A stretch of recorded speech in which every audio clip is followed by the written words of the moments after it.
I am back again, Scorpio, with the month of April for you. I'm going to start the wheels of karma rolling here so you can see this is a very, very big month. There is a total solar eclipse that's going to take place on the 8th/9th of April, depending on which time zone you're in. This eclipse is going to make itself felt very, very powerfully. For those of you born in the Northern Hemisphere, Mexico, USA and Canada, we see the month kicks off with the retrogression of Mercury here in your 6th house.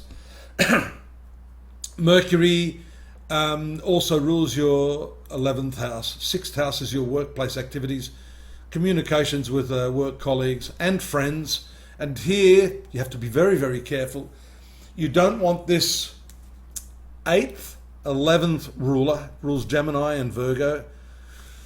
8th house is not a particularly great zone. It causes all sorts of troubles with your friendships and in particular your camaraderie with your colleagues at work. And that's also going to be accentuated by the eclipse that we see here. The moon moves into this zone on the 8th. Venus also is in this zone. So you've got a stack of planets here, chock full of energy, and that new moon solar eclipse is going to be very, very powerful. You see here that it unleashes its energies across the karmic axis. So whatever karma is due, you're going to see that that is a powerful trigger for that. Work, health, enmity, debts, disease, all of these areas are governed by the 6th house of your horoscope. And the retrogression of Mercury here, a somewhat unfriendly planet to your ruler Mars, means that you have to pay careful attention to the way you are thinking, to the way you are engaging with the people around you, to the way you are looking after your health. That's very, very important. The position of Venus in the 6th house, as we see here, often I've seen, especially when it's in conjunction with the North Node, brings with it some sort of insulin problems or a tendency to sweet tooth, diabetic predisposition.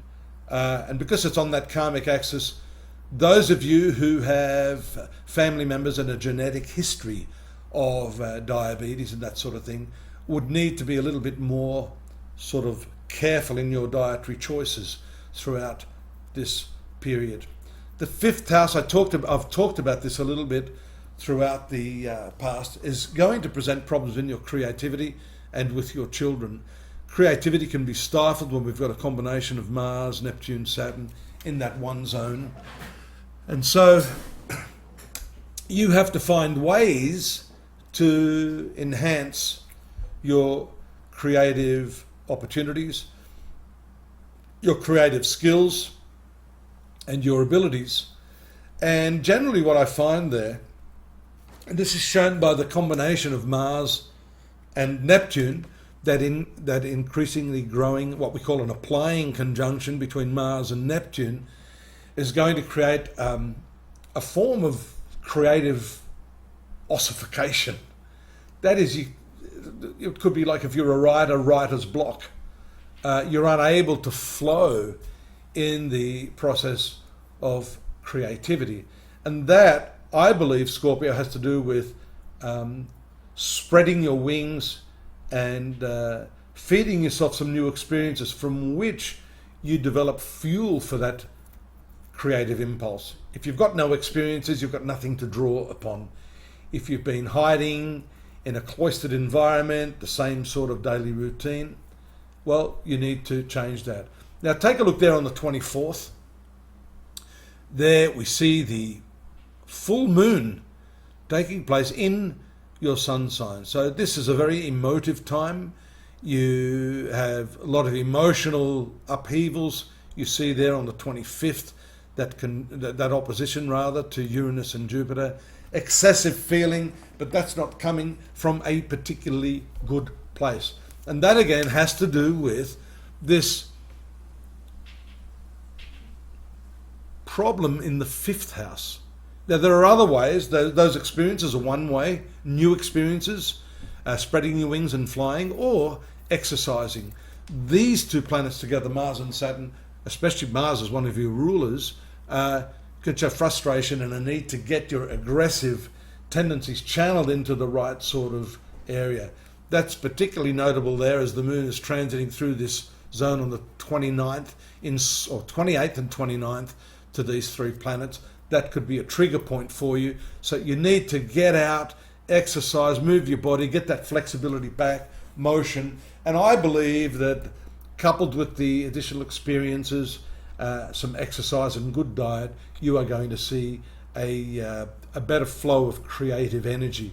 You've got that forward motion of Mercury on the 25th.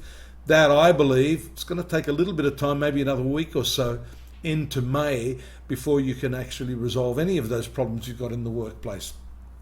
Do take a look at what I've written up for the month of April at our site. We've got the text-based readings there, daily, weekly, monthly and yearly readings for your sun sign of Scorpio. Please take a look at that at astrology.com.au. Do subscribe, hit that like button. We need your support to keep going and to finance this through our many ways. Do visit the site, go to our shop, buy something, have a reading with me. I'm here, ready, willing and able, and I do look forward to your company next month again. Take care.